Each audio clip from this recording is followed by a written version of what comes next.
اردو کے سو جملے ساسو پمخ کے ویما ویما انشاءاللہ حضرت شیخ سے وَاعْتَصِمُوا بِحَبْلِ اللَّهِ جَمِيعًا وَلَا تَفَرَّقُوا قال النبي صلی اللہ علیہ وسلم ید اللہ علی الجماع.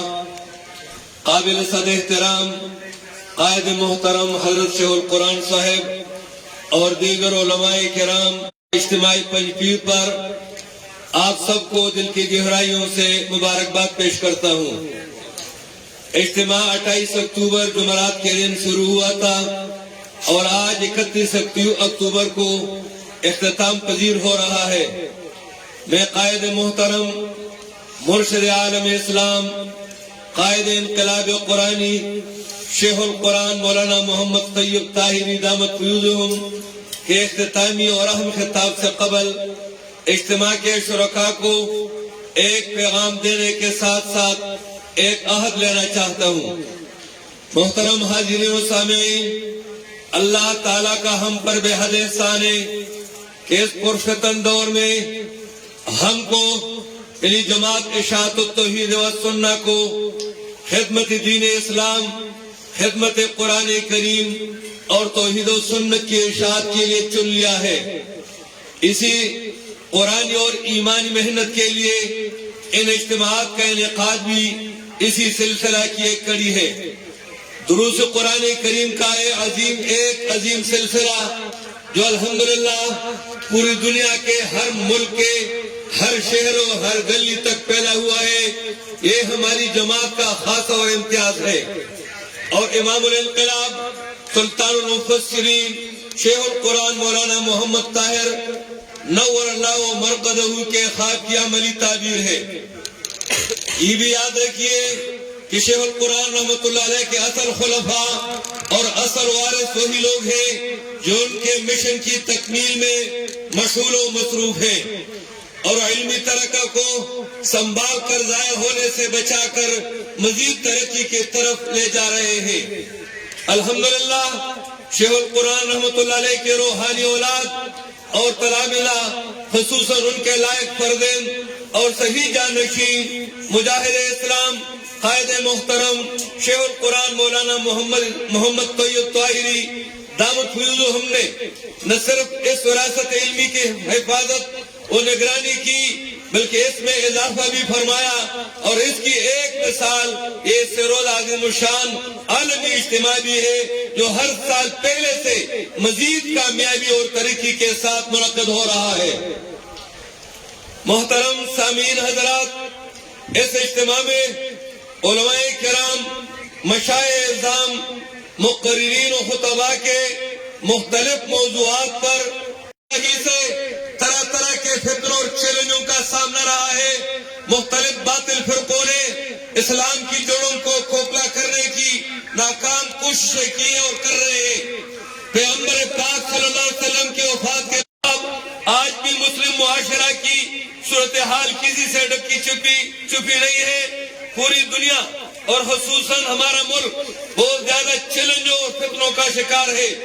فتنہ تحریت، فتنہ قادیانیت، فتنہ پرویزیت، فتنہ روحانیت، عیسائیت اور روحانیت وغیرہ کے علاوہ فتنہ شرک و بدعت اور رسوم باطلہ، بے حیائی، فحاشی کے سیلاب اور اللہ تعالیٰ کے احکام سے کھلم کھلا بغاوت کے علاوہ آئے روز نت نئے فتنے ابھر رہے ہیں.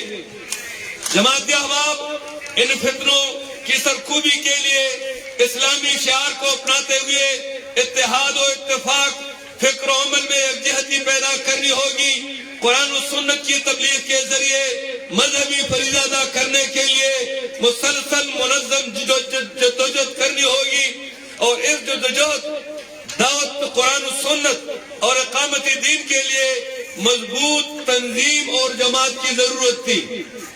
کیونکہ پیغمبر پاک صلی اللہ علیہ وسلم نے اجتماعی زندگی کی اہمیت اور جماعت بن کر زندگی گزارنے کی تلقین کرتے ہوئے ارشاد فرمایا، 3 آدمی جو کسی جنگل میں رہتے ہیں ان کے لیے جائز نہیں کہ وہ بغیر امیر کے رہیں، بلکہ وہ آپس میں کسی ایک کو امیر منتخب کرے. اور مزید ارشاد فرمایا، جو شہد جنت کے وسط میں اپنا گھر بنانا چاہتا ہو اسے جماعت سے چپٹا رہنا چاہیے. اس لیے ضروری ہے اور تنظیم کی بنیاد صرف دین کے لیے ہو. اسلامی تنظیم وہی ہے جس کا مقصد اللہ تعالیٰ کے دین کی سربلندی ہو, اور تنظیم برائے نام نہیں بلکہ اس کا امیر ہو اور امیر کے اطاعت بھی ہو. پیغمبر پاک صلی اللہ علیہ وسلم نے فرمایا کہ مسلمانوں کے لیے اپنے امیر کی بات سننی اور ماننی ضروری ہے, چاہے امیر کا حکم آپ کی طبیعت کے موافق ہو یا نہیں, جب تک وہ اللہ کے نافرمانی کا حکم نہ دے.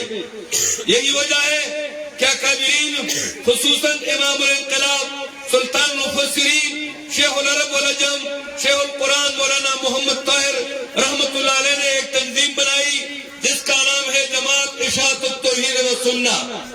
اس وقت پورے ملک میں بلکہ پوری دنیا میں اس کی شاخیں موجود ہیں. افغانستان, متحدہ عرب امارات, سعودی ممالک اور یورپی ممالک میں الحمدللہ اس جماعت کا مشن جاری ہے.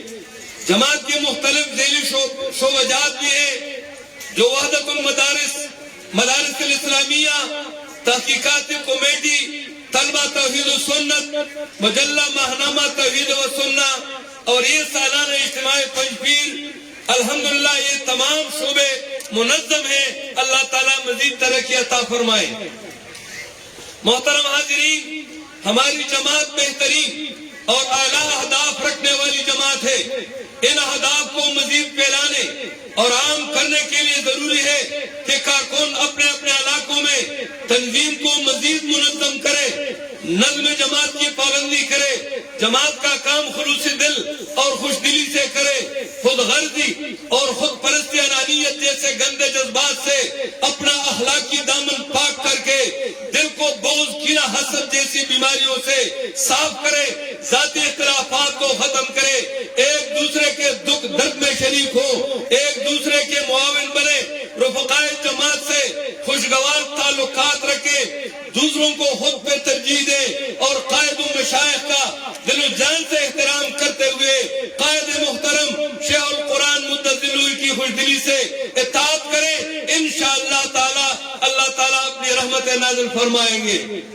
اس عظیم الشان عالمی اجتماع کے اختتام کے موقع پر ہم اپنے قائدین و مشائخ علماء کرام کے موجودگی میں قائد اشاعت امیر محترم قائد انقلاب قرآنی شیخ القرآن مولانا محمد طیب طاہری مدظلوہ کی حسن قیادت و امارت پر اعتماد کرتے ہوئے تجدید عہد کرتے ہیں اور اعلان کرتے ہیں کہ ہم قائد محترم کے ہر حکم کی تعمیل کرتے ہوئے ان کی آواز پر لبیک کہیں گے.